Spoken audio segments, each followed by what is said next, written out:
Welcome back to the Last Week This Week podcast, episode 82. I'm Ian Scott. And I'm Zach Huber. And this is the podcast where we discuss film and TV topics from the last week and get them to you all this week. And as always, we have a few exciting topics and a review or two sprinkled in there.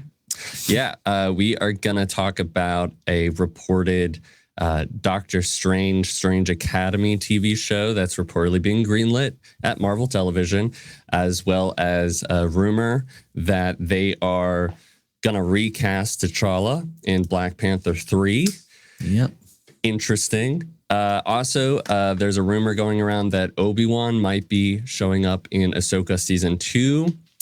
We got our first trailer for the Until Dawn PlayStation Studios movie based on the game. We have some comments from the Flash director on why he thought that movie failed. Mm-hmm. And we are also going to be reviewing our Creature Commandos season 1, or I guess the show, not reviewing our review, but we're reviewing the show, season 1. Yep. But so the first thing that we're going to talk about today is the long-awaited, very much changed from conception, Daredevil Born Again. The trailer came out finally. It's coming out this year. Coming out March 4th. March 4th. Wow. It's just month right and a half around away. the bend. Yeah. Now, this show, for anybody who doesn't know maybe the history of it, Daredevil was a 3-season Netflix show that was loosely connected to the MCU. And they, when they got the rights back from Netflix, Disney and Marvel Studios decided that they were going to make Daredevil Born Again, which was being described as a not a reboot, but the same characters, the same cast, but not the Netflix characters. They were going to be their own thing, and that none of the events had previously happened, or maybe like that was going to be another universe, and this was a play on what had happened maybe in that show. Right. And maybe things could be referenced, but it wasn't the same thing. Correct. Yeah. And then, we were under a whole new leadership over at Disney. Different mandates were being set. Just to mention, they had like fully written out Foggy and Karen. They had replaced Vanessa with another actress. So it was just Vincent D'Onofrio and Charlie Cox. Right. And if I remember correctly, like Daredevil, Charlie Cox's Matt Murdock wasn't even going to be in the suit for like 3 or 4 episodes starting off. Yeah. And it was like a 16 episode season, which I was quite excited about. I don't think it's 16 episodes this time around. I think it's a lesser amount. They might have split it up into 8 and 8. I could be wrong. Or it's like 14 or 14. I can't remember. But I don't know. Yeah. But, Daredevil Born Again, I think it's, anyways, catching up, we got our new leadership back, or old new leadership back of Bob Iger. And we had a complete rewrite of the script because Kevin Feige wasn't very happy with it. So we cut to today. Karen and Foggy, everybody's back. It's the complete Netflix canon, plus going into the MCU now. And, the name is very reminiscent of a particular Daredevil comic book run. Yep. When we watch this trailer, I do think that there is going to be a reference to, Matt hanging up being Daredevil. Like we have reference to that. Yeah, they did that in the trailer. Right. So like it seems like there's some things that, back from the old script are going to stay. Right. So, there's things there, I guess. So I'll be curious, like post-mortem, after everything comes out, like what stayed, what didn't, all that will be kind of interesting. Yeah. But when I was watching this trailer, I don't want to be like a Debbie Downer. Oh no. I'm not upset with this trailer. I just wasn't like super pumped. It didn't give away too much. No, and to be honest, I'm happy about that. It just gave you a vibe, and I think that's all I'm asking for from a trailer. Like this what it showed off was a very different point in their lives for both like Daredevil and Wilson Fisk. One where Wilson Fisk just ran away from Echo and is running for mayor. He's a changed man. Who knows how much they're going to reference Echo? I hope not much. Yeah, but, yeah. I mean, you in theory. Yeah.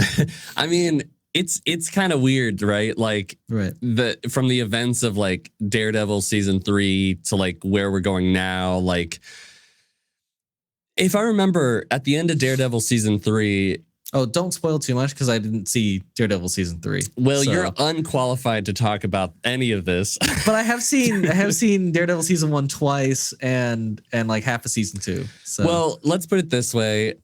At the end of Daredevil season 3, I guess Kingpin is at a place where it's not implausible that he could have started from the bottom again, like started with the like doing the tracksuit mafia, like getting them going. Right. But I guess they were going for a while, but I guess he was just at his lowest of lows at this point. I'm not entirely sure, but like it's kind of strange. He still has his money, he still has his influence and stuff, but like he's also like kind of wearing like Hawaii outfits. Dude, and I genuinely, it's very strange. I don't think they're going to reference Hawkeye at all either, because like that's a very different Kingpin than they wrote in that show than they have in this trailer. I mean, that Kingpin was full out like as big as possible, like comic book Kingpin that was insanely strong. This one, you get the feeling that he's just like he's smaller than he used to be. He's older than he used to be. He's running for mayor.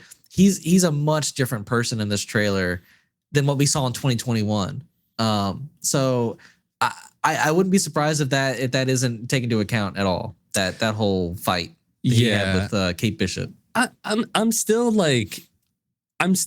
wondering if he'll be a little bit more super powered this time around, just because we've seen how like Daredevil was acting in She-Hulk, and we did, he is a part of Hawkeye at this point. He is a part of Echo at this point. But I think at that point, their plans were still like when both of them appeared in She-Hulk and in Hawkeye, they were planning to do this like bad script that everyone hated. Yeah, so, I mean, maybe they'll tone it down. But like if we're keeping them in the MCU, like I think it could still work that he's not. Neither one of them are like souped up, like doing crazy acrobatics and throwing people into like cars from like 15 feet away. Yeah, it doesn't need it. But I mean, I don't know. Like like if Daredevil shows up in like Secret Wars, it's like it could be helpful. Maybe they'll soup him up there. I don't know. Right. But not that I thought this trailer was bad. I like the sitting down at the diner and talking, but to me, I hope it plays better in the show. To me, I was like, it's a little like it just felt like a little like TV drama to me, which I know this is TV, but like I never really associated like the Daredevil show with like having like Daredevil was good drama, right? Well, not that you can't have good TV drama, but it was like it felt like a procedural like sit down and talk, like it didn't feel as cinematic. But the things that I did see, I'm very excited to see this Muse villain that we have. Like he seems pretty creepy.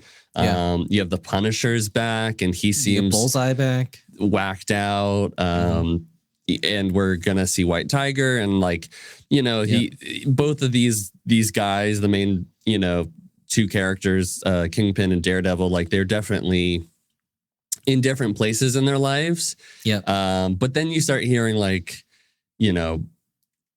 Matt say like, well, I was taught, forgiveness and this stuff, but I was also taught like retribution. And then you start to see like the violence and everything. And they didn't like show a lot. And I think the violence was good though. I mean, it did look good. And I mean, that was some gruesome stuff. Like the snapping of bones and like him jumping on that dude's like knees slash leg. Like, good Lord.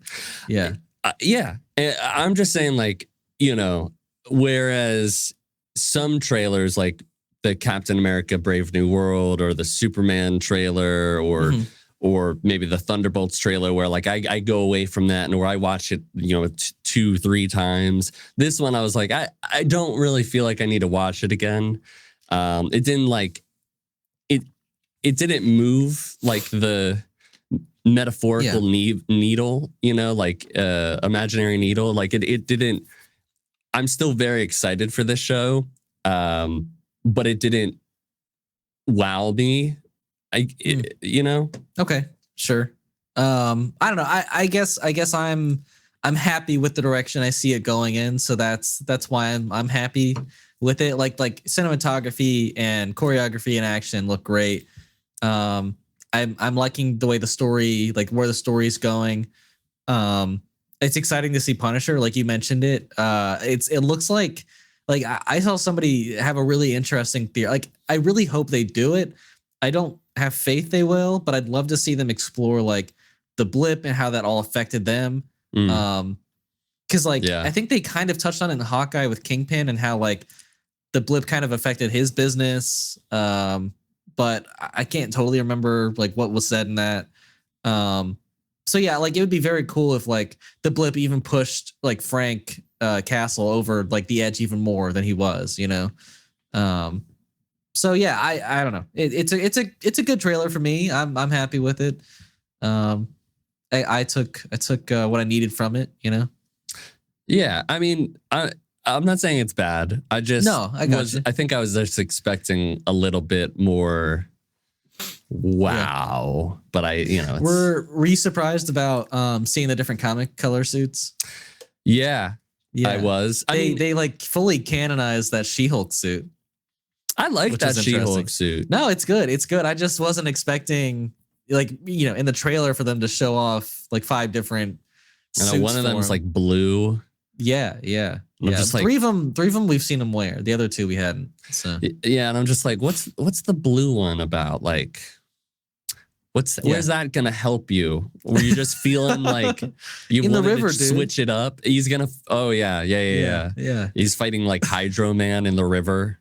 Is that what it is? I'm sure you can hear really well in the river. Yeah. Oh yeah. No, I'm being sarcastic. Yeah. No, like he can sense the vibrations in the water.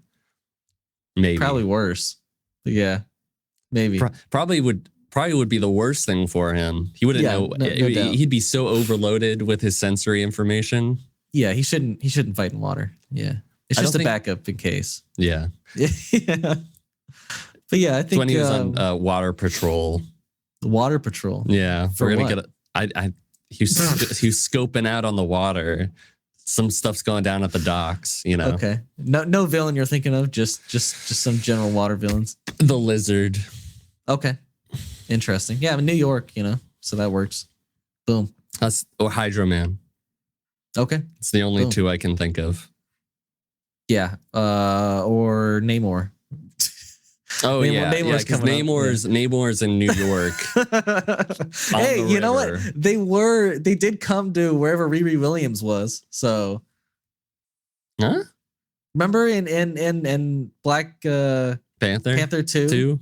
They like his people showed up where Riri Williams was. Oh, okay. Yeah. So I'm just. Is that New York? Was that New York? I don't know where I feel like it was Chicago. Maybe I don't. Wasn't she like at some university? It was at a university, yeah. Yeah. Some big city in the U.S. I don't know. Okay.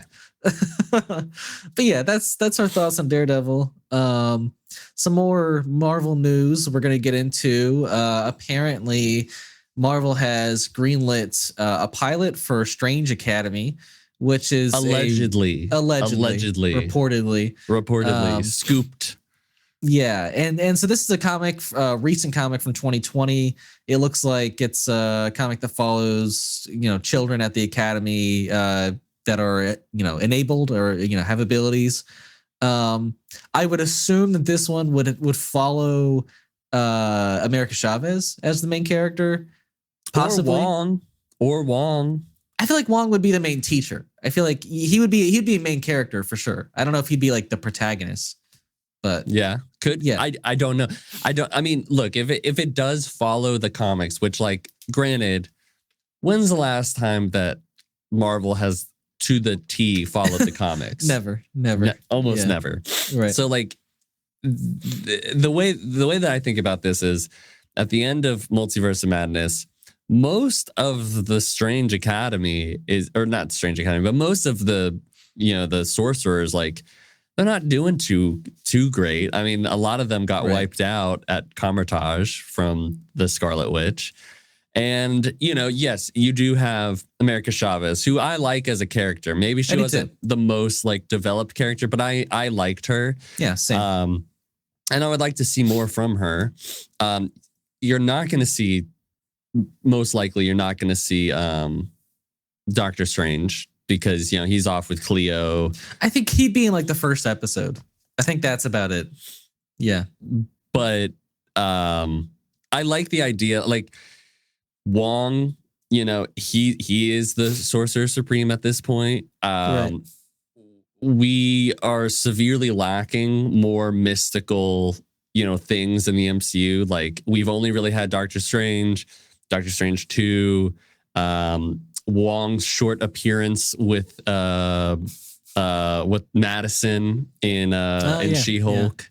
Yeah. Shang-Chi is. Oh, you said Shang-Chi, or I didn't say Shang-Chi, but there's Wong was also in Shang-Chi, so briefly, but yeah, very brief. But it was a nice little cameo he had. Yeah. So, like, I think this would be a nice way to, like, continue a plot line in that has happened, a major event that's happened. And, probably the next time that you were going to see Kamar-Taj or anything with the sorcerers, they were already going to be like, we rebuilt and whatever. And, like, yeah, I mean, by the end of Doctor Strange 2, they had seemed like they were in a good place. Like, America was already, training, with the others. So right. I think, they'd be in that spot. But I don't think it has to necessarily just be kids. But, like, no, yeah, I agree. Because, like, most of those sorcerers were not kids. No, I mean, I think she was the only kid, to be honest. So, and I don't know, like, I would be down for this show, because it's not like we're focusing on, like, a million new characters. We're, like, I think this would very specifically be an America Chavez Wong centric show about, and then you could bring in Mordo if you wanted to. Which is true. I mean, I think, they really missed out on doing Mordo for Doctor Strange 2. Who else would be against the training of new sorcerers? Right. Yeah. Right. It's him. Yeah. No, I agree. I guess where I was coming from, like, we were talking about this before the podcast, and I was just like, I don't need more plot lines that are just like a random string here, random string there. Like, let's start focusing towards one big thing, and this just doesn't feel that. But I guess where I was hoping to see her next would be like I've heard talk of, like, them doing a Young Avengers, or what they're calling it. It was maybe like Champions show, where it would be what? Champions? I heard they might be calling it Champion. I don't know. But basically it would be all the young Avengers we've seen recently with Kate Bishop, and, like, how they kind of had that thread of her recruiting, or I guess it was Miss Marvel recruiting Kate Bishop. Yeah. Right. Yeah. Yeah. So I think that's where that thread is going. And I think America Chavez would have been really great to see there, like, the next time.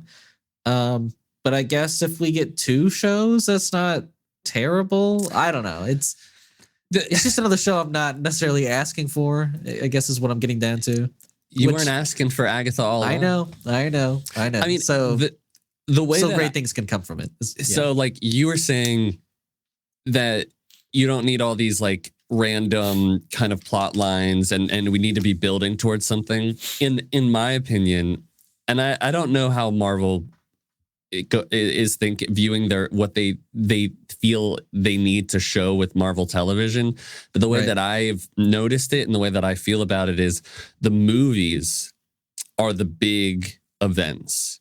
They're the big things that shape the rest of what happens from movie to movie, and therefore in the television, and then in the TV sense, going back to what they used to do with like Agents of S.H.I.E.L.D., even though that wasn't a particularly great show, what they do with the TV shows is they get to tell stories in between those events that are they're not entirely inconsequential, but in the main sense they kind of are. Like they're not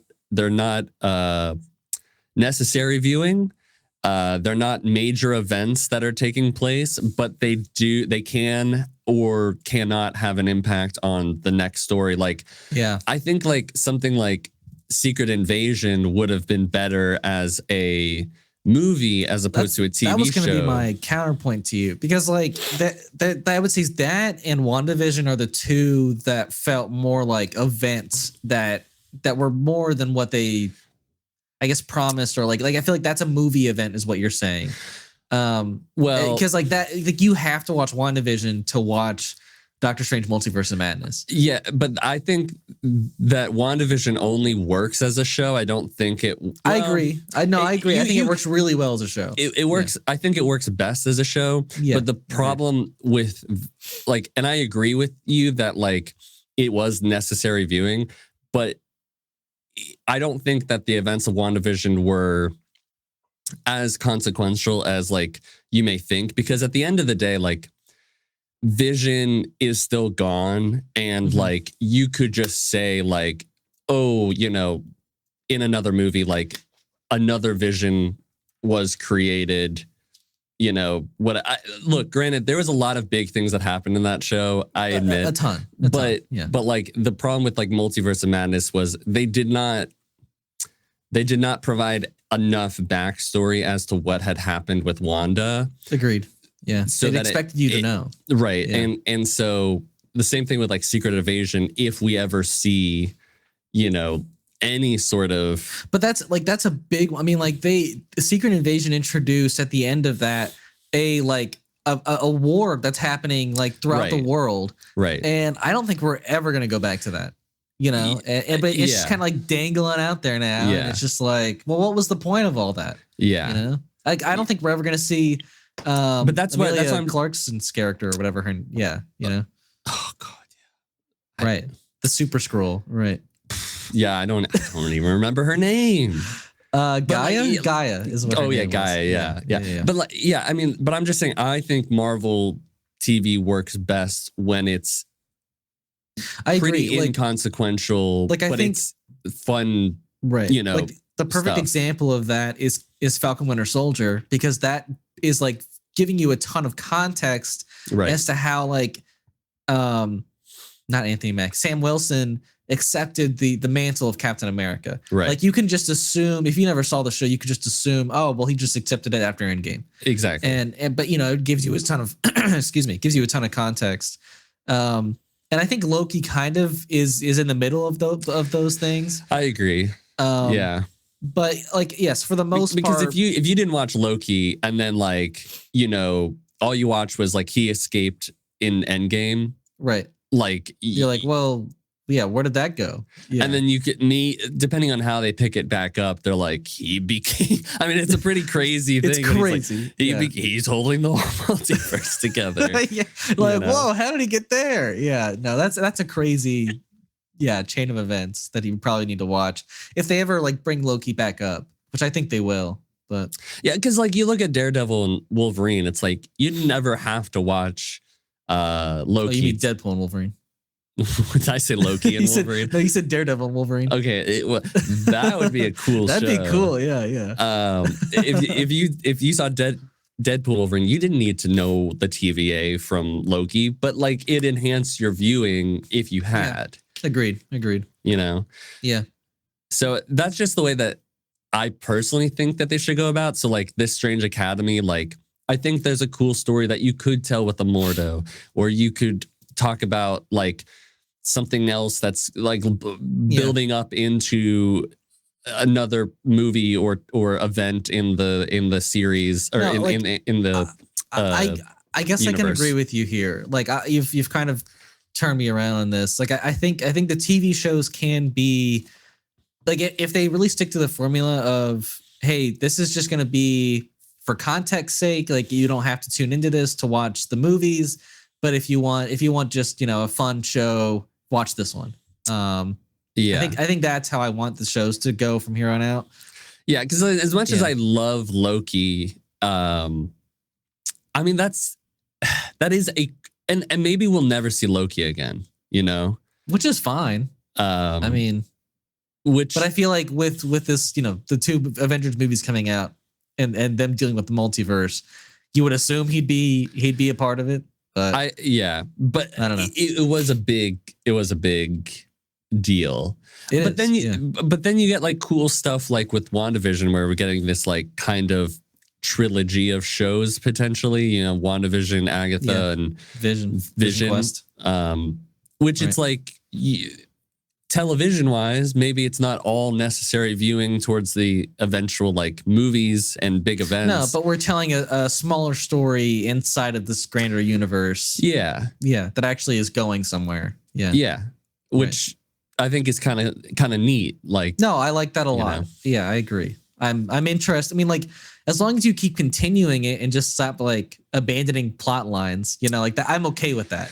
Yeah. But like, there's just been so many characters introduced at the end of Marvel projects in phase 4 and 5 that I think we're going to never see half of them again, Yeah. I think Harry Styles is one that I'm thinking of. Eros. That,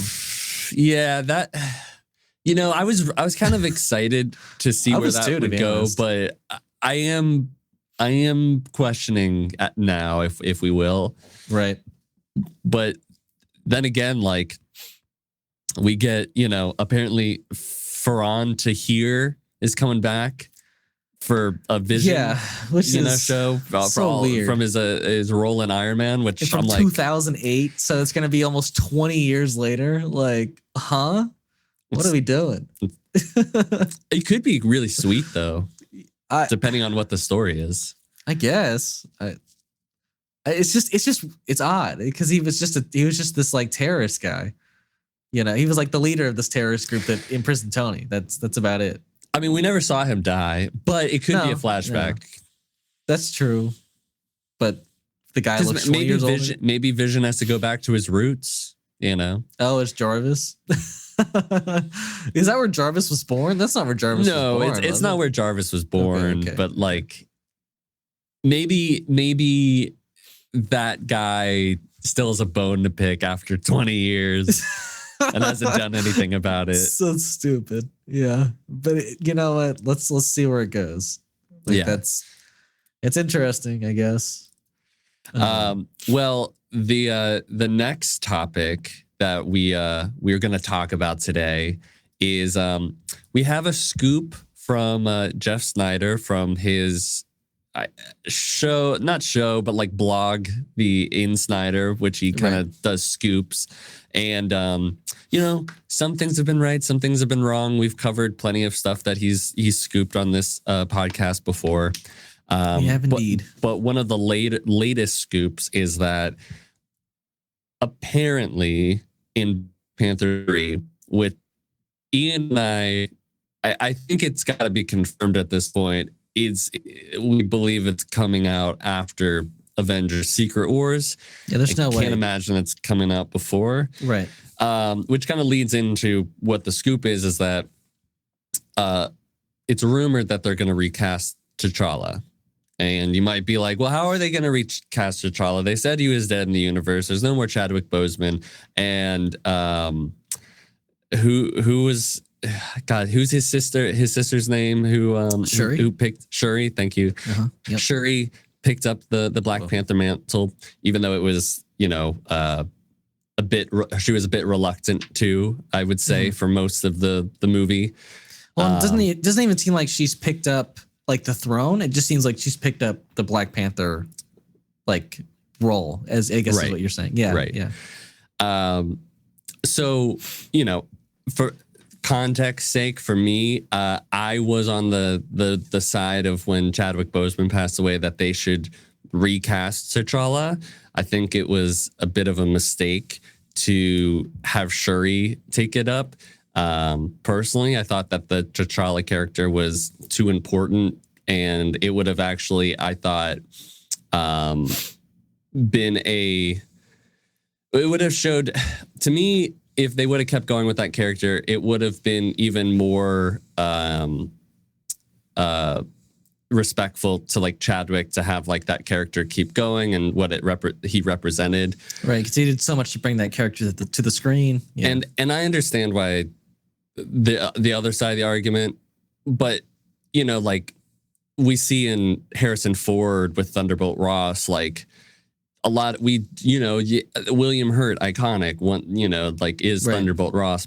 And like, granted, I know he's not as culturally as significant of a character. Right. But like they've already done it. Is what you're saying. Like if they want to continue a story, then you and recast, the character's clearly important to their story that they want to tell for sure. And but anyways, so to me, if this news is true, I'm very happy about it. And the way that I'm thinking, if they're going to go about this, I don't think they're going to be like, T'Challa, he actually didn't die. When he had they're not going to do that. When he had the poisoning or the disease or whatever, like he didn't die. He actually he put his heart into such a low beating state that it was undetectable by the smartest woman in the Marvel Cinematic Universe. I don't think I think Secret Wars is going to happen. More than likely, I'm pretty convinced at this point we're going to have a soft reboot of certain events and certain characters in the Marvel Cinematic Universe. Yep. And T'Challa will be a different actor. And hopefully they can tastefully, like the way that they did with Guardians of the Galaxy 3, where it's like, you missed a lot of stuff, but like, here we are.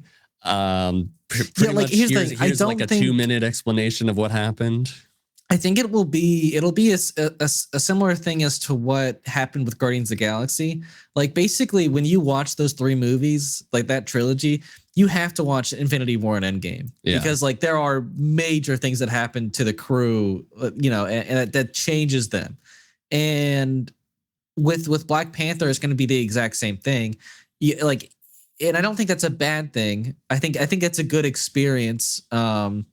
But like it won't flow incredibly well from Black Panther Wakanda Forever to Black Panther 3, where you had I'm reuniting with like T'Challa's son, to he's back and alive and a different actor and from a different universe, right. And it's not going to work amazingly well, but I think what Secret Wars is going to do is going to be exactly that. It's going to be a soft reboot for the Marvel Universe, and things will just be like a little different, I think, for each storyline going forward. And I think it's just going to be how it's going to be tailored to how they want things to work down the line. Like I think Blade probably will come after Secret Wars at this point, is my guess, and they'll work in, storylines for that somehow. You think Blade is still going to happen? They keep saying it is, so I'm going to keep believing them.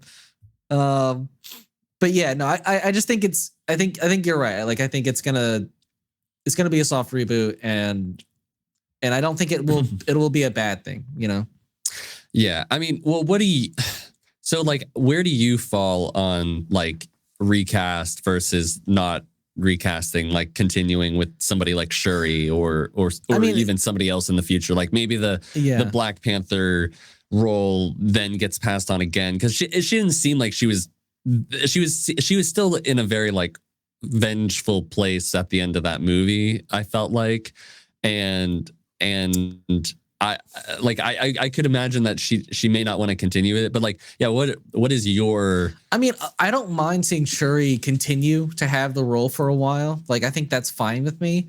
I thought Wakanda Forever was a really good movie, and I enjoyed her arc through it. But and here's the thing. At the time too, when Chadwick Boseman died, I was very on the side. I was on the opposite side of you. I was like, let's recast T'Challa. You know, it's like I couldn't have imagined anyone else in that role, and I think it would have been awkward at the time to see like a different T'Challa. I think enough time maybe has passed where I'm feeling differently about it now. I think it could have been stronger for his character and his arc to continue. Even though I like Wakanda Forever a lot. But yeah, like now I don't mind them doing a soft reboot and bringing T'Challa back. I think that's not a bad option. But what would you prefer? Surprising. What would you prefer? Like if it prefer Shuri staying as Black Panther over T'Challa coming back. Yes. And being Black Panther. Yes. I guess I would maybe prefer Shuri to stay as Black Panther, only because I think it's like you're just so clearly like flip-flopping on like what you wanted to do. You're just saying, okay, let's not go down recasting at all and make a really like good story out of what we have. And then you're saying, oh, you know what? Let's like abandon all that story we just wrote and like bring him back, you know? Counterpoint. We get to see her as Black Panther for 2 more movies, which is Avengers Doomsday and Avengers Secret Wars, have an interesting character arc happen in those movies. And then it's like, I don't need to be Black Panther anymore. I don't want to be Black Panther anymore. And if T'Challa does come back, she's like, here's my brother. He's actually who Wakanda needs. I go back to being the smartest character in the cinematic universe. I can't say I dislike it. It's a good option because you make her a central figure in those movies. You get the arc you wanted with her, you know, that you would have gotten in Black Panther 3 possibly, you know. So I think you're right. I think that can work for sure. Or she dies as Black Panther. I think that would be incredibly sad for her to die, and then because Black Panther 3, she's like, she doesn't even get to meet her brother again, you know? Because I will say that in Secret Wars, which they can change the characters if they want to, and have it be a very impactful scene. Mm-hmm. But there is a particular conflict between Black Panther and Namor in Secret Wars that happens that is really important. And you think it needs to be T'Challa? No, I'm just saying that having those two compete, especially with him killing her mother, and what he apparently what he would be in charge of. And I think maybe that would go more into Doomsday or it could be Secret Wars. I think it'd be more Secret Wars. It would be cool. And I'm just saying, I don't think it would have to be T'Challa, but it would, I think the decisions that get made in that conflict maybe would make her not want to continue being in that role. I mean, that's great. I'm down for a great arc for her to step down, you know, eventually. So, maybe I would prefer then, like if this, like, I guess maybe it really depends all on that then of how good her arc is in Doomsday and Secret Wars. And then I would have a preference. But just right now, from what I've seen, I would still prefer Shuri to stick. Okay. Yeah. Okay. But I think that's our thoughts, right, on T'Challa returning. Yes. Yeah. Well, we have some more news on another character possibly returning to another universe, the Star Wars universe and Ahsoka season 2. But go on. Man, I was gonna say in a galaxy, in a universe a long time ago, far away in a galaxy far away. But you ruined it. You ruined I'm sorry. it. You had to jump in faster, dude. No, but yeah, so Ahsoka season 2 that doesn't have a release date yet, is rumored to have Obi Wan return in some fashion. Maybe this is. I mean, I think the fashion we all think it's going to be in is as a Force ghost, because Obi Wan is dead. Yes.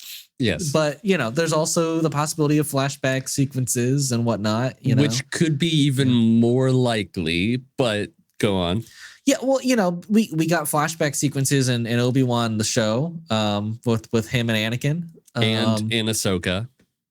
Ahsoka was a little different, but yeah, I get it. Some flashback type sequences for sure. I don't know. They were pretty. I mean, yes, they weren't flashbacks, but they were flashbacks. They were. You're right. They were like she was in like a Force plane of existence experience. Right. So I don't know if she goes back to that, like that bridge between worlds area. Right. But I wouldn't be surprised if, like the Book of Boba Fett that brought in Luke. And I don't think they're afraid to show Luke. They've done it twice now. I wouldn't be surprised if we maybe see you mean Mandalorian season 2?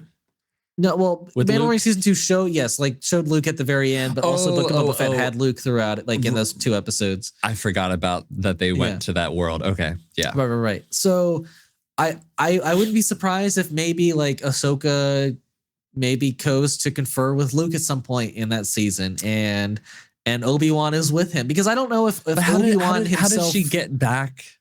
How did she get back to that universe? Well, there's always the Purgles, So maybe they get some Purgles and get out of there. I guess. Or whatever maybe the power they get from the Mortis elder gods, like maybe they can hyperspace themselves back. I don't know. I don't know what we're gonna gain from that season. But I just don't know if Obi-Wan himself reaches out to Ahsoka, because they interacted, but I don't think they were ever close, I mean, right? I think they were. They had to be somewhat close. I mean, her master was, the Padawan of him, like his grandchild in a sense. Yeah. So, okay. So the way that I'm feeling about it is, I don't know. I could change my mind.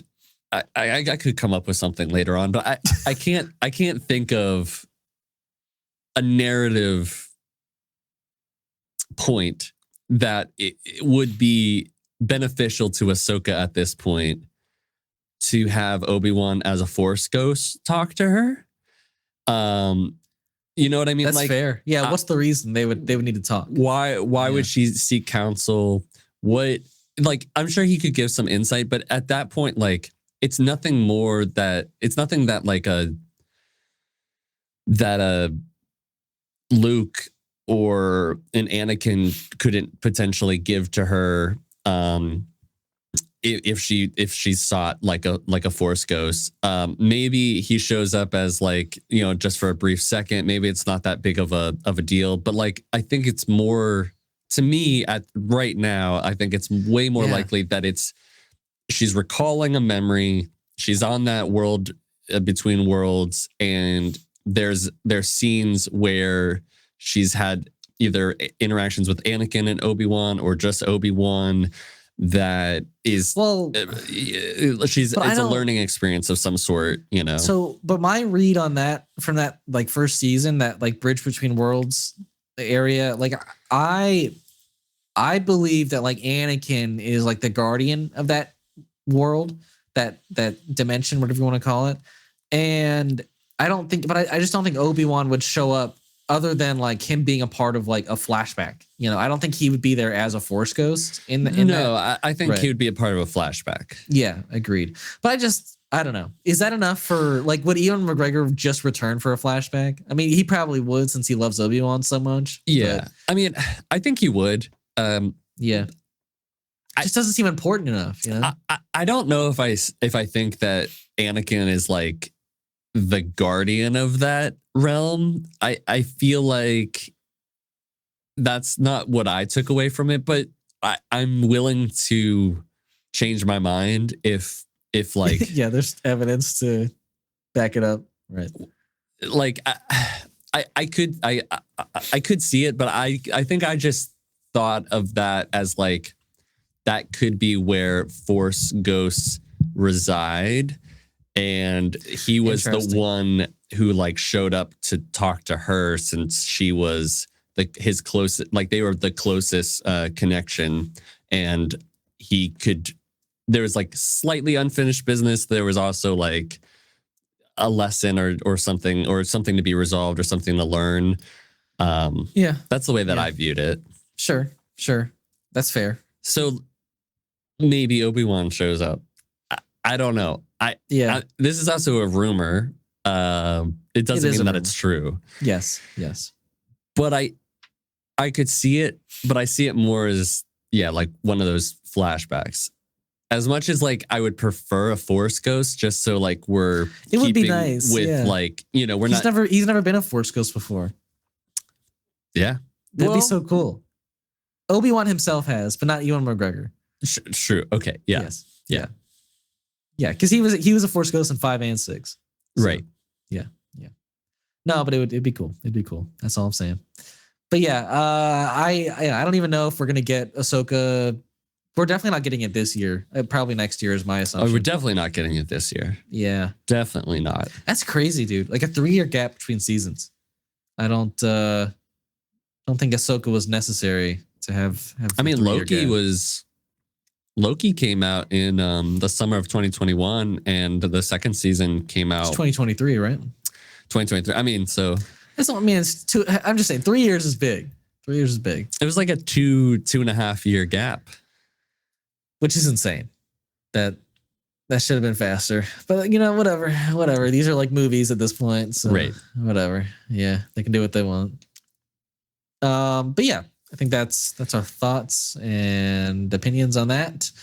That is that. And but yeah, we're gonna talk about a trailer now that came out recently. This is a PlayStation Studios movie that is based on their game Until Dawn. That game is more of, I haven't played it a ton. I played the beginning, I think, of it, but it's like a, you know, make your own decisions horror story game, right? You know, kind of set in the woods and it's like the mountains, at a lodge, kind of is where it's kind of set, right? Yeah. And this trailer I think surprised both of us quite a bit, because it definitely it does a play on the like make your own decisions that isn't in the game at all. No. And so I guess what I'll say is that the trailer shows that basically every time they die, you know, in a night, they basically wake back up at the same area and sign back into the same lodge, and they go through something else, like, you know, the next night, and something else the next night. And so you're basically seeing how nights would play out by them making different choices. Right. But yeah, that's not how it is at all in the game. I mean, like if you die, if your character dies in the game, they're just dead. Yeah. And that's it. Yeah. So it's very interesting play. I don't say I dislike it at all. Yeah. It's the way that I thought about it was like, I was like, oh, we're going to get a recreation of the game, which I really enjoyed. Right. And like, there's some things that are recurring, like the summer before my sister went missing. What happened to her? So like all of her friends or, you know, come out like the theme to the is lodge. the same. Right. And so there's some similarities there. There's, you know, some dudes, some crazy dudes killing people in a mask. Like that's still the same, you know? Right. So there's elements that are there. I'm sure we're going to see the monsters from the original multiple game. Well, I'm saying the ones from the original game, but then we're getting all these new ones, which were they new? Okay. I didn't get that far into the game. We're getting completely different stuff going on. Which is pretty cool. And I agree, the one of the things that's appealing about that game is the choose your own decision and to know what the outcome would be if you were to take this path versus this path. And I think it's pretty cool how they're choosing to have it like nobody's survived until dawn, like the title, and made it like it doesn't seem like anybody's lasted more than 13 tries at this, right? Yeah, so like what happens if they just give like how are people just giving up? I'm a little confused on that. I feel like maybe it's just like, you got 13 and now you're dead for real. Okay. Or you turn into a monster. So you have like 13 tries is basically I think what they're saying. I guess that's what they're like right. one of because then it would just go on forever potentially. Yeah, that's right. Yeah. Okay. But I think like if this is successful as a movie, it presents a kind of a franchisability, if you'll say, about like it's not just the one story. It's you go to this cabin or this lodge or whatever, and you're stuck in this loop, and then you have all these horrible things happen that you have to survive, and then if you die, you get to reset. And maybe and there's different stories, and I think they're still gonna follow like major plot lines from the game. Sure, but it does seem like they're trying to make it's like presented in a whole new light and like scenario. Right, like the hook of this, like the hook of the game was the choose your own, but like the hook of this is like you get a reset, and it's still like the outcome. Choose your own. Right. Yeah, so like it's not so much the story, it's like it's the outcomes, and that's kind of like what makes it different as opposed to some other horror movies, which is I think that's a good way to visualize that, honestly. Like there's no other way, in my opinion, to be like, oh, unless you're saying, hey, like let's put up a pop-up and like the viewer picks like which route they want the characters to go down. Which would be insane. Right, which would be insane. I mean, I they've done that somewhat for like Netflix in the past. Yeah, they have, like with Bandersnatch and some other like dating, like But they've also done it for like I think a couple of horror-ish kind of things. I could be wrong, but but like I think that's the only way to illustrate it, other than what they're doing here. And I think what they're doing here is very creative. It's very like, let's just put them in a Groundhog Day scenario and let them have as many chances as they want, or 13 chances, whatever you want to limit it to. Right. And I don't know. I think it's cool. It's a cool way to visualize it. Yeah. And regarding the movie, it's being directed by David Sandberg, who you may not like some of the credits, but oh boy, his directorial debut was with Lights Out in 2016, which was I really, really liked that horror movie. That was a really, that was a great movie when it came out. I did not watch Annabelle Creation, but I know a lot of people did. And then the two most recent past that were Shazam and Shazam Fury of the Gods. Now, I really like Shazam, the first Shazam. That is a very enjoyable, fun, heartwarming movie. Yeah, it's decent. And then Shazam Fury of the Gods, I still enjoyed. Not as good, but I enjoyed. Oh, you can't. I can give you a pass on the first one. I can't give you a pass on the second. But you have to, because I enjoyed it. Well, that's unacceptable. That's all I'm saying. Okay, well you can. Okay, yes. Yeah, finish the sentence. I don't want to curse. Okay. But anyways, so and then writing from the writing department, which I thought was there's Blair Butler, but she doesn't really have too many credits to her name. But there's Gary Doberman, I think that's his name. Annabelle, It, The Nun, It Chapter 2. Okay. So a lot of horror stuff. Yeah.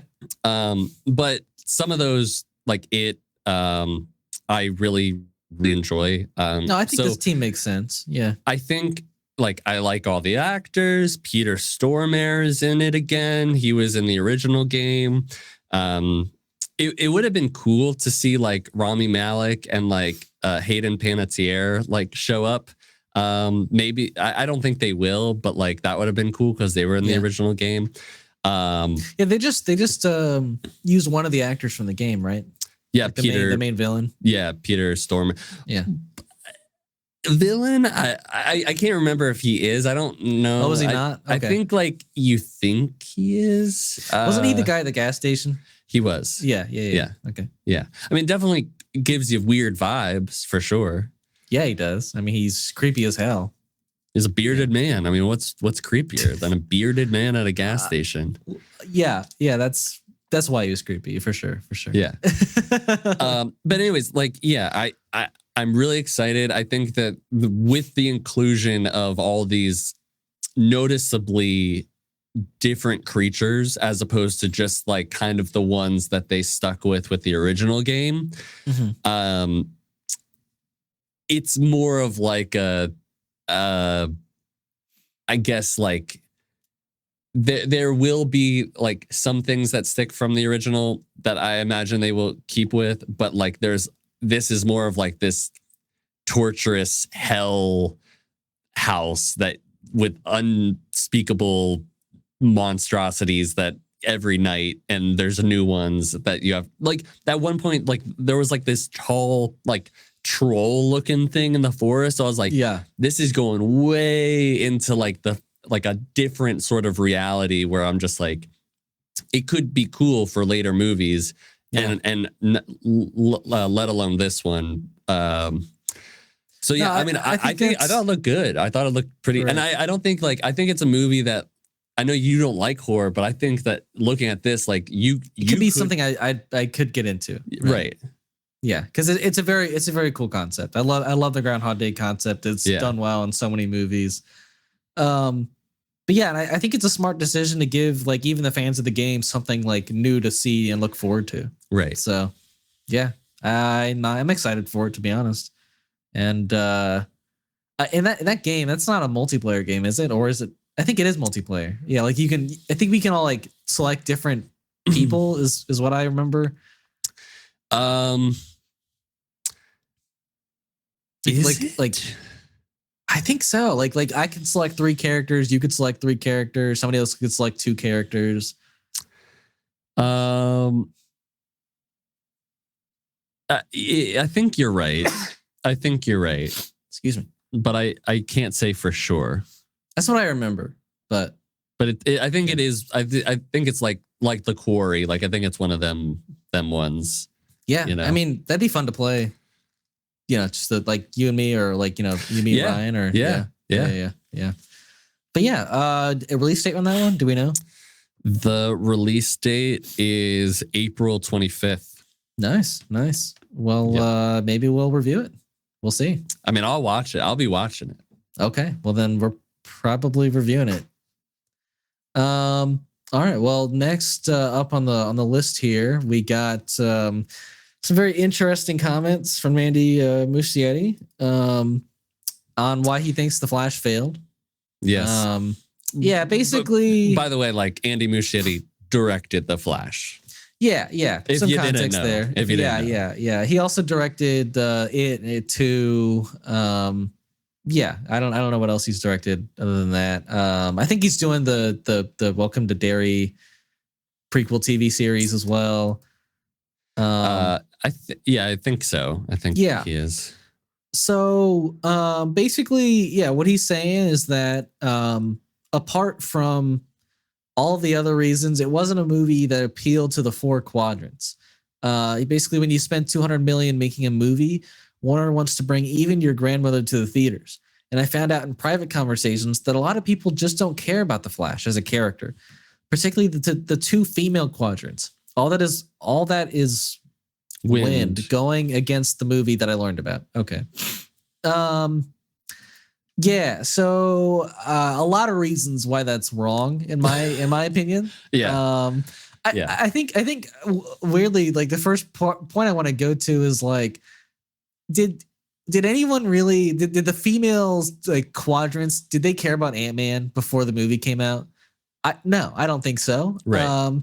You also had a show that had been running for 8 to 9 seasons at that point to prove that it was a successful character. Right.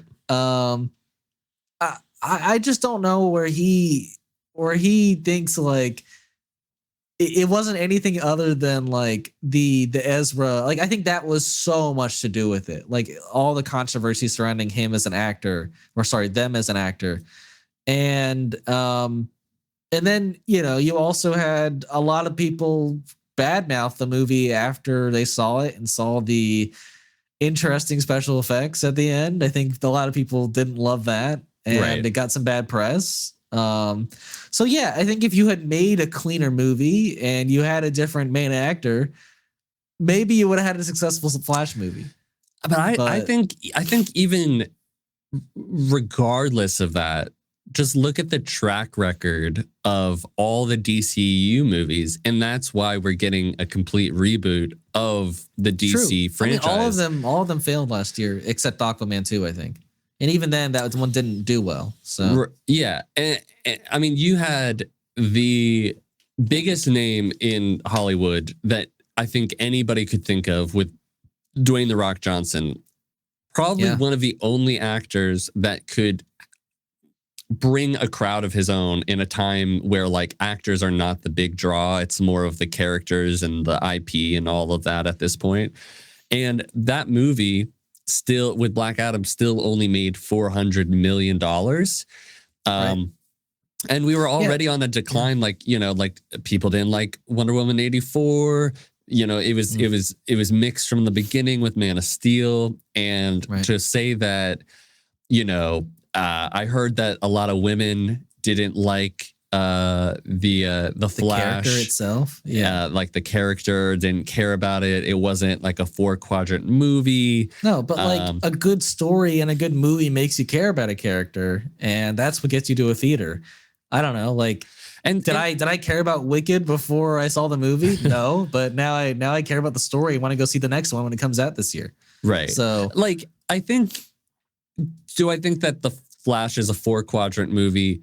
No, I think it's more of like a 3-quadrant movie, but like, like besides like small children, but like, yeah, I probably wouldn't bring a small child to watch that movie, but like it still had the potential to be successful, but you had a years long and constantly, going controversy with Ezra, and as they were like, are they gonna be on the press cycle?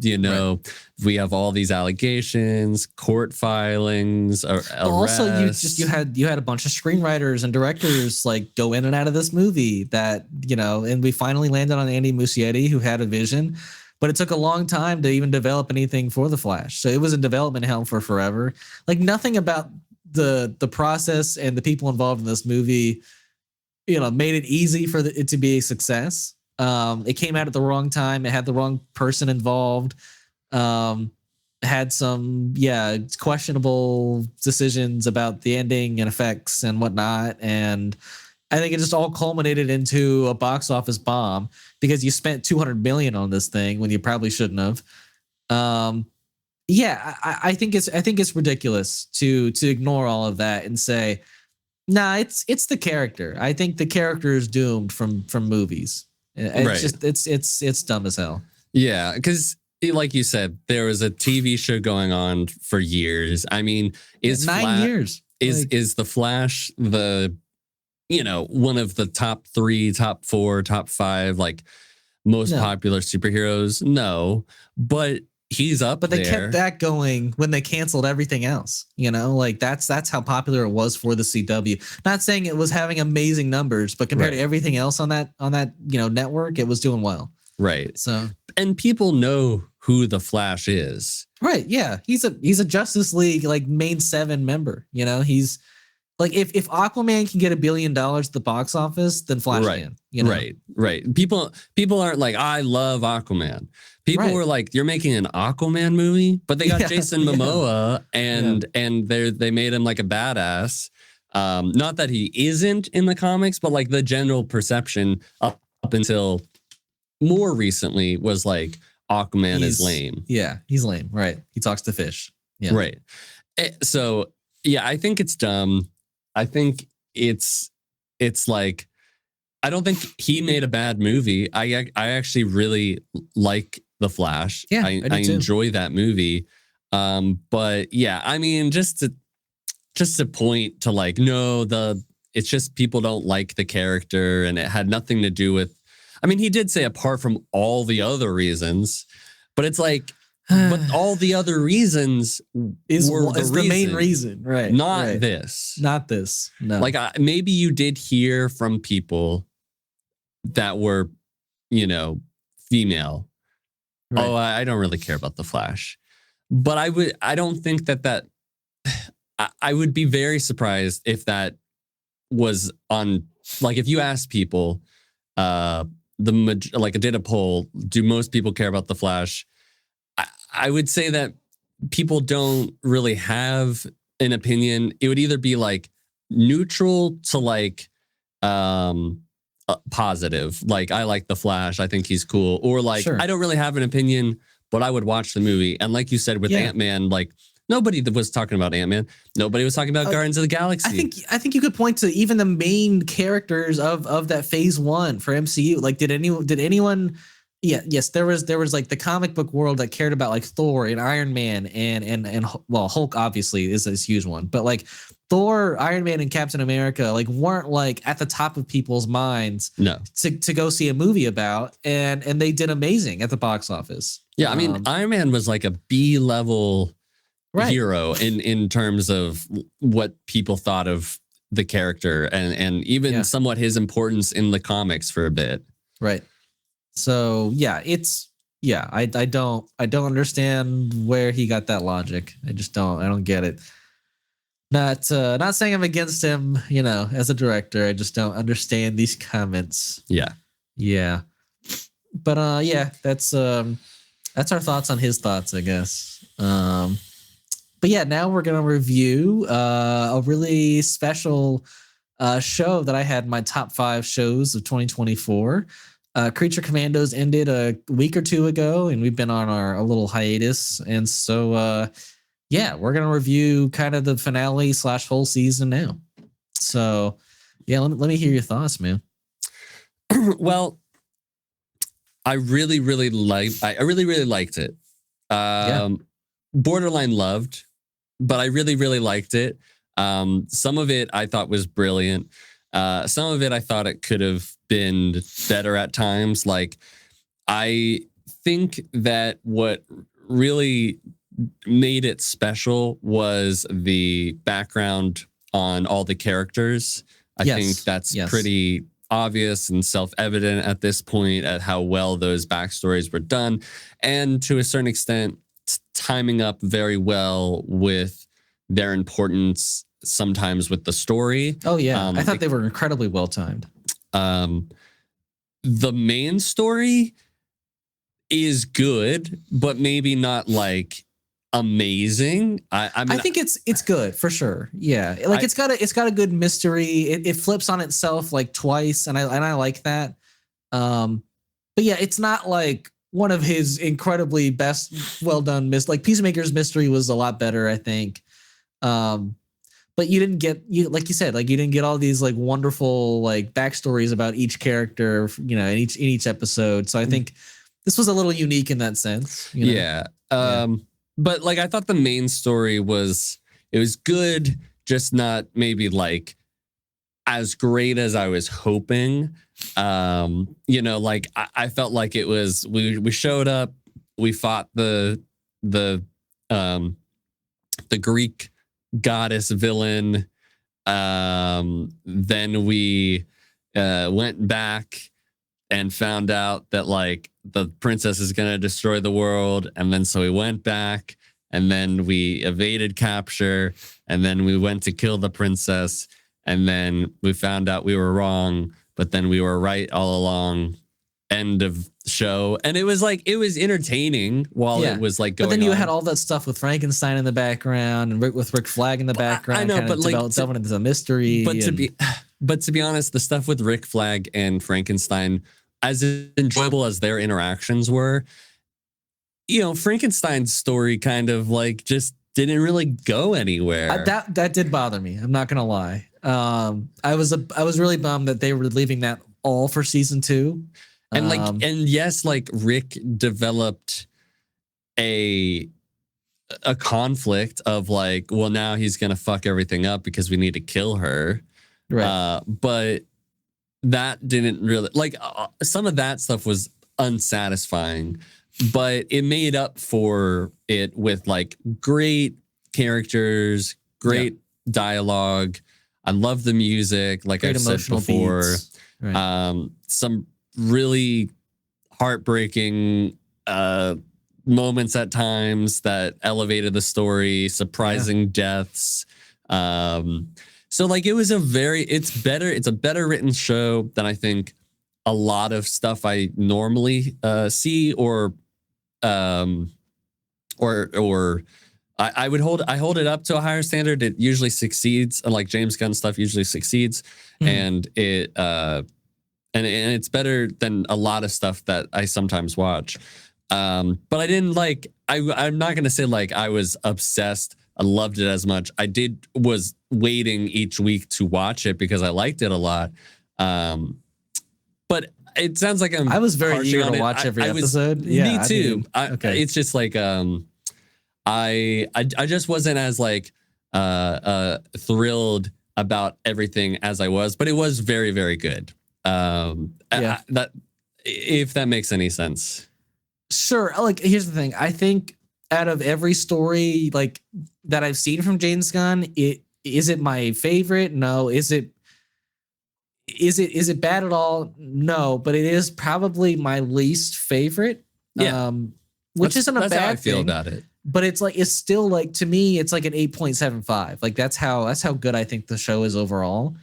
Like it's got like great emotional stories. That is such a specific number, Ian. Well, because it doesn't feel like an 8.5 to me, but like Peacemaker season 1 to me is like a 9. And so I can't go to 9. So I'm going to go in the middle, And but like you had to be so in the middle that you went 8.75. Dude, I had to be specific. I had to let you know how I feel. And that's how I feel, And no, but I don't know. I think this, like I said, like the show had great artwork and animation and a really fun story and great backstories for every single character. Like you said, surprising deaths. I thought the Bride was an incredibly well written character. Like Nina Mazursky was as well. I think the only thing I was missing and that I really wanted was like Waller to be, I think I was wanting like Rick Flag Sr. to have become the head of Argus by the end of this season. Yeah. Which didn't happen. So I don't really know like where Waller's arc is going and like if her show is even ever going to come out because they had announced that initially that she was going to have her own show. But I really love where they set up season 2. They have the Bride as the leader. It doesn't seem like Rick Flag is involved with them anymore. Probably not. Which is fine with me. Like he can move on to other things. But the team that's set up is you have Dr. Phosphorus back, Weasel's back, 2 new characters in Nosferatu and Kalis. Apparently what's interesting is that Kalis is a character who has resurrected Nina Mazursky in the comics. So maybe that goes somewhere. I don't know. And then G.I. Robot made a recovery and they built him as a beefy boy now. So he's very beefy. It's nice to see him back. I would have loved a little like moment of sadness maybe from him about Nina, Would have been nice. Maybe we'll get it later. Maybe. And then they bring back King Shark. I forgot about that. Which makes complete sense, I love that team that they set up. There's like 7 of them now. I think that's a strong team to bring into season 2. Yeah. I don't know if season 2 would be anything like. I feel like the story around this, even though it wasn't like overwhelmingly impactful or like great. I think there was like a major importance to it in the DCU, how basically they had to stop. Well, I guess they had to stop Siri from. Well, no, I guess that Vision's fake. I was thinking of like the Vision, and if they didn't like stop the princess, then like Superman and Batman and like the whole world goes to shit. And so like that's the big importance of the show and like them dealing with things. But I guess at the end of the day, it was just protecting the princess. Right. So yeah, I guess in a sense, it's not incredibly impactful, and I don't think season 2 story will be either. But it doesn't need to be, and it just needs to have great characters and a cool story. And we probably won't get as much backstory as we did this season, but I have faith in James Gunn, Yeah, that'll be interesting moving forward. Like, do we keep up with more backstory each episode, providing greater context to the ongoing story? I mean, I'm sure we will for the new characters, but it's not like that's only 3 new characters, right? King Shark, Kalis, and Nosferatu. Yeah, so we get three new backstories, and at least 3 new backstories, at least. Yeah. So yeah, I mean, it'll be. I mean, to be honest, like the pilot, I don't think there was a backstory at all, and so like Agreed. I think so. Yeah, it works without it. Yeah. I think it'll be very interesting to see how a show like this does, and maybe it'll be improved upon when we focus more on the main story being the center point, the main focus, and then maybe here and there we get like backstories to events that had happened in the bride's past that we haven't seen yet, or like I'm sure we're gonna get more like Frankenstein stuff at some point. Well, I think like the main story would have to be stronger if they don't have the backstories like going in and out, like because just that main story wasn't strong enough to me for a show. Yeah, 100%. Yeah, 100%. Yeah. So I'm just saying it'll be cool to see what they do to make it more interesting, right, if we don't do the backstories as much. But I mean, that's kind of like the thing. Like, I think that if you look at this show, it's like a cool little short novel. Like it's something like a yeah. I mean, it's like 2 hours, 20 minutes, maybe. Yeah, it's like a little short story that an author wrote.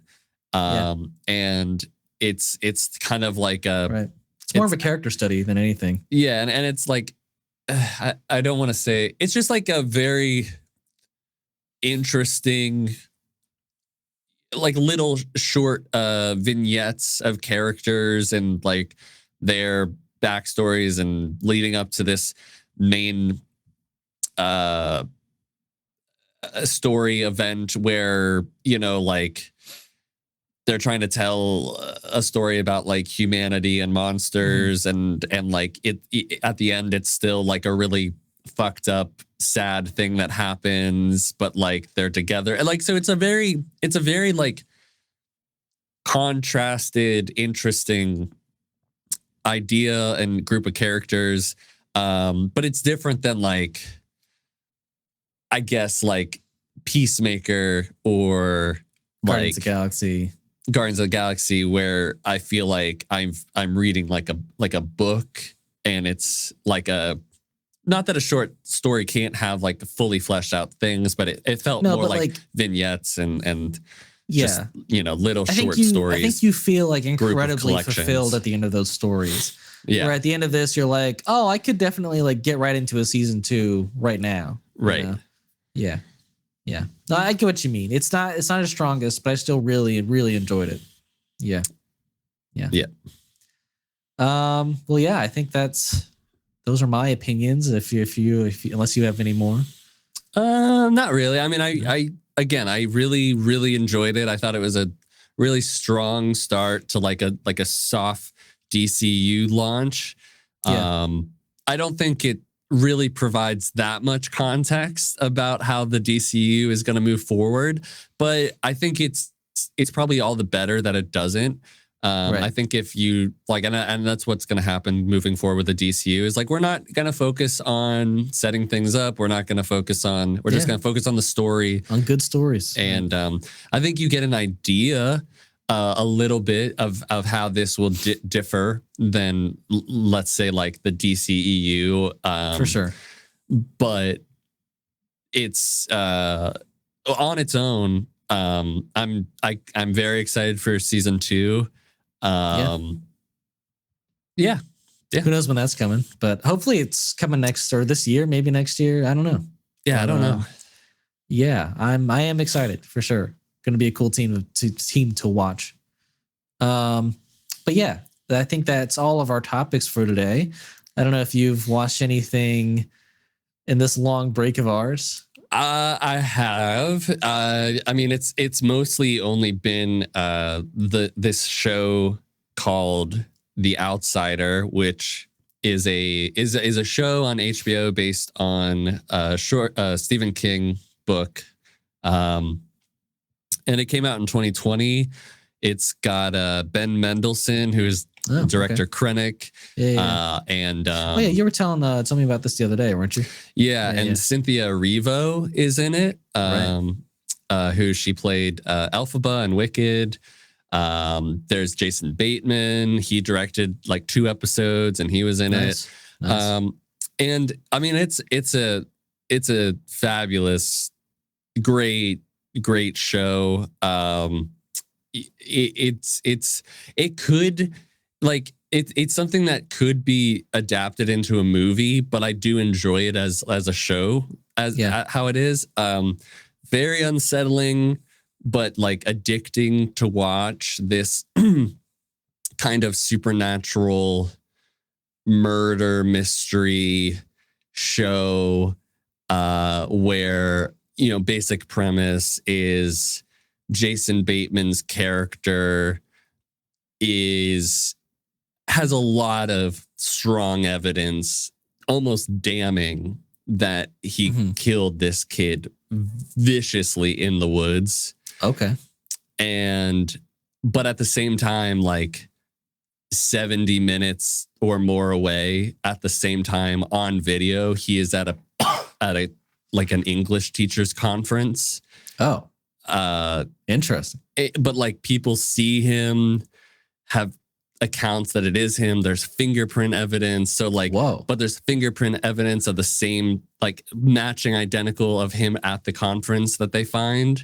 Interesting. So you're like, how can somebody be in 2 places at once?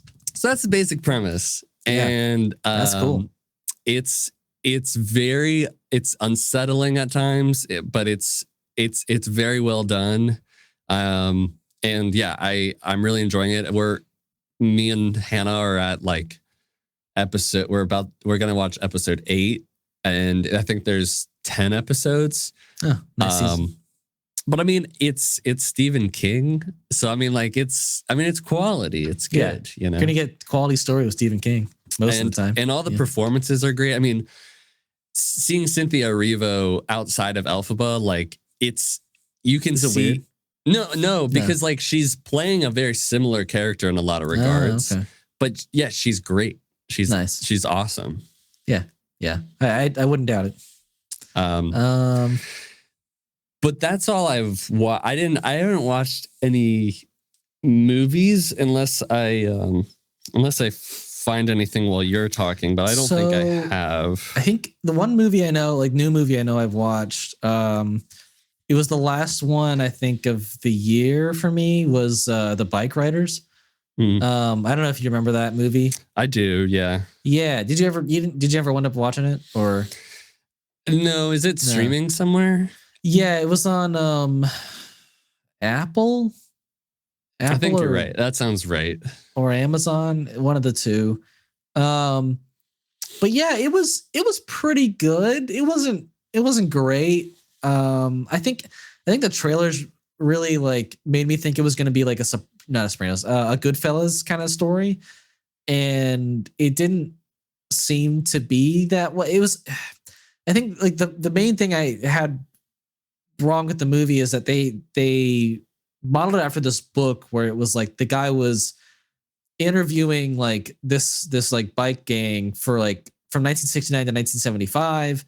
And so they go back to his interviews like in the movie quite a bit, especially like with Austin Butler's like character's wife.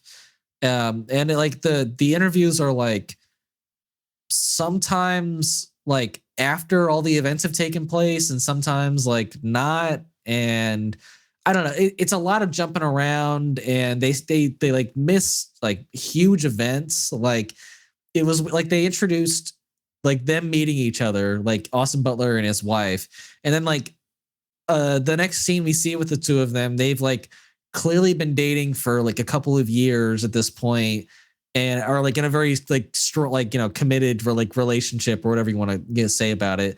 And you're like, well, where did the development go? And then like out of nowhere, like you just hear that they're married, and you're like, what? Huh? Like when did they get married? And so I think it could have been better structured. I also like think they like knowing what I know now, I might have enjoyed it more because it's more about like the golden age of bike riders and how it wasn't all about like crime and gang related activities. It was about like family and riding and, you know, just like more pure hearted stuff and not so much like, yeah, there was violence in it, but it wasn't more towards the end of the movie, or it was more towards the end of the movie when like the era was starting to switch to like not the golden age.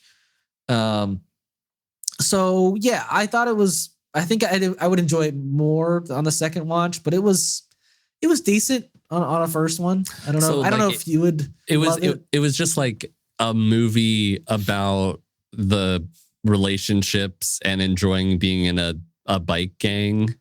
Yeah, and like the family that it brought, and like, but then it doesn't it doesn't show the development of the characters, or is it just focused on like, it's like, oh, he's got a wife now, like they're married now, but we're not focusing on their relationship. We're focusing on like the members of the bike gang. Yeah, I almost feel like they make Austin Butler's character too, and like they focus on him too much because he's not like incredibly important. I think his ideals and like what the character stands for is important, but I think like maybe what it should have been more focused on was Tom Hardy's character, because he is like a very central figure to that era, and like his actions and how he runs the gang is like how the golden era of like the bike rider, you know, era was. And I don't want to spoil anything. Like if you ever watch it, I don't know if you would enjoy it. I know, like I think I watched it with Manny, and he didn't like the performances from either Tom Hardy or Austin Butler. I didn't mind them. Like they were definitely trying to be maybe more like angsty tough, like than they have been in past roles. Tom Hardy had an interesting accent. But no, I thought it was an incredibly well filmed like movie though. So there's that. But yeah, other than that, I've just been watching, like Ryan and I are watching Ahsoka right now, season 1. Is that all? Is that really all I'm watching? Yeah, you know, some reality shows. Like I finished Survivor. I finished Ink Master. You're watching Ink Master? I've watched every single season of Ink Master. Yeah, that's surprising. I love like seeing tattoos and how they're made, and I definitely am like definitely into tattoos. I just don't have any. I don't know what it is. Yeah, it's interesting. Yeah, but yeah, I think that's pretty much all I've watched. Nice. Yeah. Well, yeah, I guess you didn't think of anything else. No, so, I really haven't watched like that much other stuff. All good. But yeah, this is the end of our podcast. We like to say thank you for watching and listening and supporting us. If you would like to watch us in the future, we release once a week on YouTube and Apple Podcasts, Spotify, and Podbean. And then we release 3 clips throughout the week on YouTube. If you want to support us more, though, we have our links to our social medias and other platforms in the description below. And we'd always appreciate a like, a follow, a rating, a review, or a subscribe. And until next time. I can't remember what I say. Yeah, it's that. Until next time.